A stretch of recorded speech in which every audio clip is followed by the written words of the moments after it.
Hey, and welcome to the second episode here of the interval secret lesson. And of course, I hope you followed the first video. If you haven't, check out the first video too, because otherwise this video is not going to make a lot of sense, because I won't repeat all the stuff that I said in the beginning of this video, of the first video, to explain what we're doing here. So there's a link in the comments. If you can't find it, you can just use that to find the first video, and then watch the second part after. So for the people that did watch the first video, I'm just going to start where we left off on the octave, and then moving down again using songs to give you something to hold on to and learn these intervals. So the octave sounds like this, of course. And an easy song to remember that is actually there's no business like show business. There's no business like show business. Very easy song, very easy way to remember and recognize that. Then we go to the major seventh. And actually many of the downwards intervals, there's very few songs that I could find anyway, that start with a downwards moving melody. Actually, most music starts with an upwards moving melody. It's always or whatever, but it's almost never.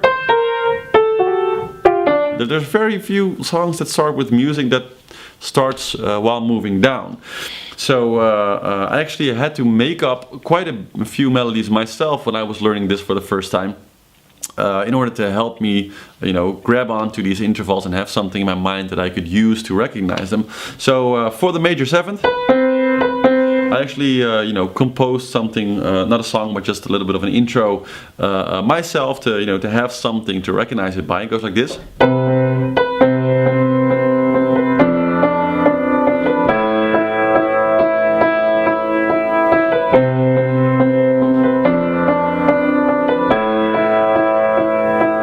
Very easy, it's not hard, not very complicated. Easy melody. And the first one, of course, is the major seventh interval. And I think of it sort of as a movie opening, ending. It kind of has that sort of movie opening sound to me, anyway.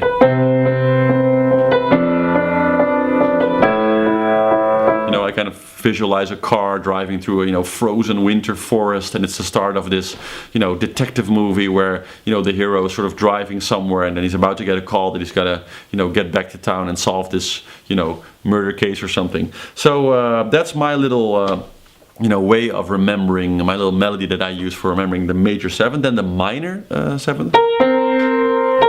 Now actually, what I noticed when I was first sort of listening to this interval is that it sounds a lot like the fifth to me.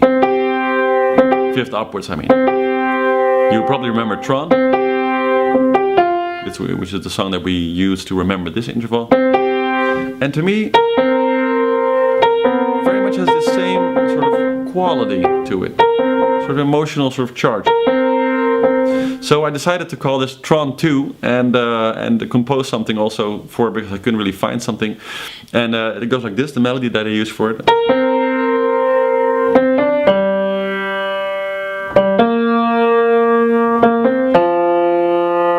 Which is of course very similar to the Tron.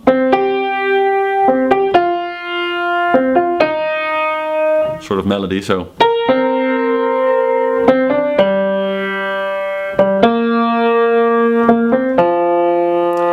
Tron 2, that's what I use for the minor seventh to remember it. Then the major sixth, Leia, if you remember, Princess Leia. And downwards, there's also not really a song that I could fit to this, that I could find to this. So I ended up making also something, I think, which goes like this.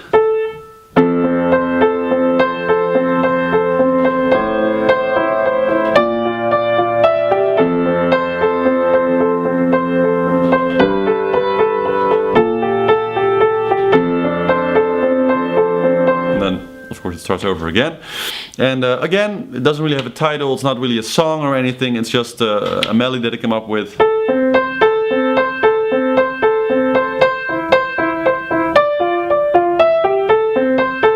Sometimes you got to get creative, you know, when you're trying to learn these things. And you know, again, I sort of picture a movie. I make some images to make it easier for myself to remember this song.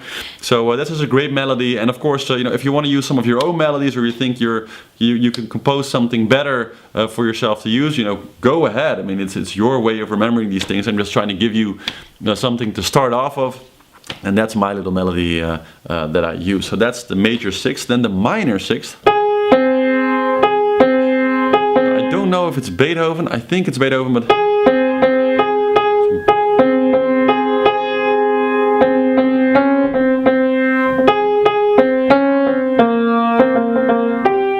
you probably recognize it, right?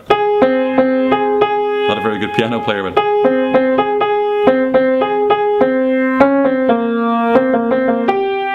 probably not playing it completely right. But the first note is very iconic. I think almost everybody knows this classical song, you know. So that's my way of remembering the minor sixth. Then we go, of course, to the fifth, the perfect fifth. So Tron, but then downwards. And what I use for this, oh yeah, is actually a classical song.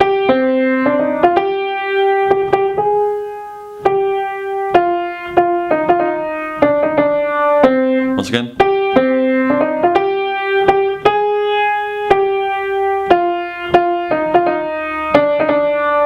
Also very famous, I don't know whose it is.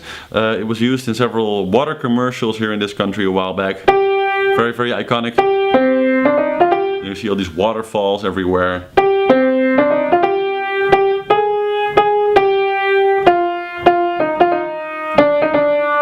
Very beautiful little melody, and that's my way of remembering the perfect fifth. Then the tritone. Tritone is a difficult one. I don't really have one for this. It's you know, it's so that's the half note under the fifth is what we call the tritone. And I still kind of use you know, the second part of Leia, so because that's kind of the way I recognize it. I usually recognize it by knowing that it's not any of the other intervals. When I hear something and I think, well, that's not something that I recognize as one of the other intervals, then I kind of know that it's a tritone. And by now I kind of also just know, oh yeah, this sounds like a tritone to me. But downwards, I really couldn't find anything other than Star Wars. So if you got something for it, great, let me know. I don't know. And well, then we go to the fourth, the perfect fourth. And actually what I use for this is a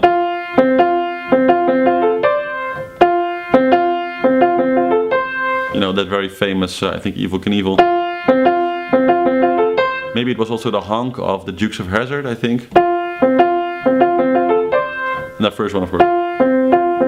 That's it. That's a perfect fourth. Then the major third, that's the song Summertime. Very famous, I'm sure you know it.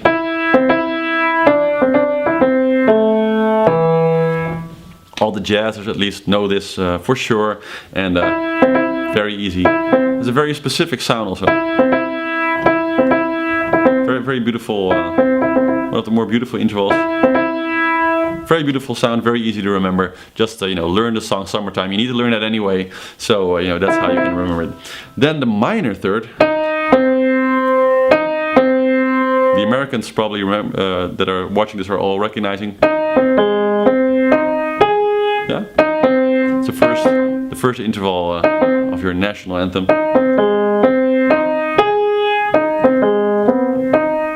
Yeah, the minor third, and then the major second.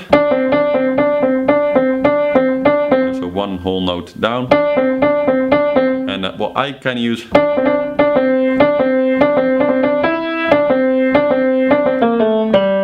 And I think that's actually from Home Alone, from one of the Home Alone movies, or maybe they use it in all of them. That's my association with it anyway.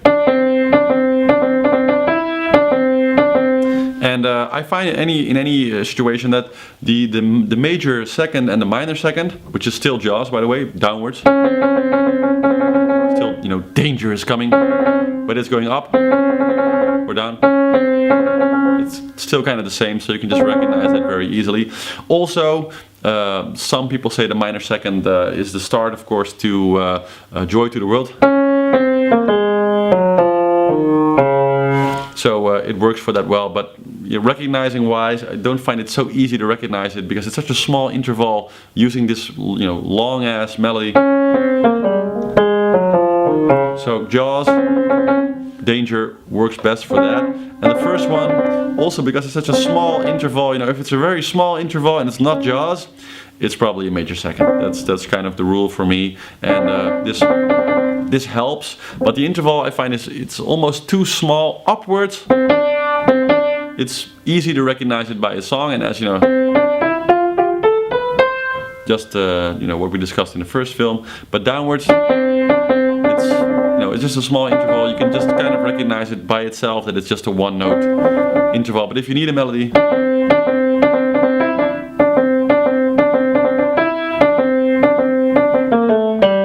so that's all of them. That's all 12 intervals, but downward. So those are 12 little melodies, -1 for the tritone. Sorry that I don't know something for that.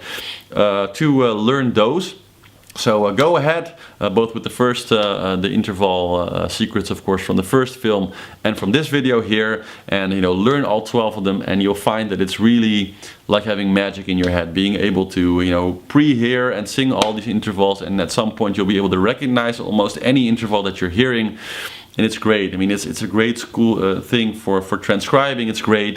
It's great when you're trying to when you're composing in your head, and you can just in your head while you're composing a new melody, just write down the intervals. And even though you don't know maybe what key you're singing in, you can just sit behind any piano and just play the intervals, and you just know that you've written it down correctly already without even having an instrument present. So this opens up a whole range of really cool other skills that are connected to having this as a skill first.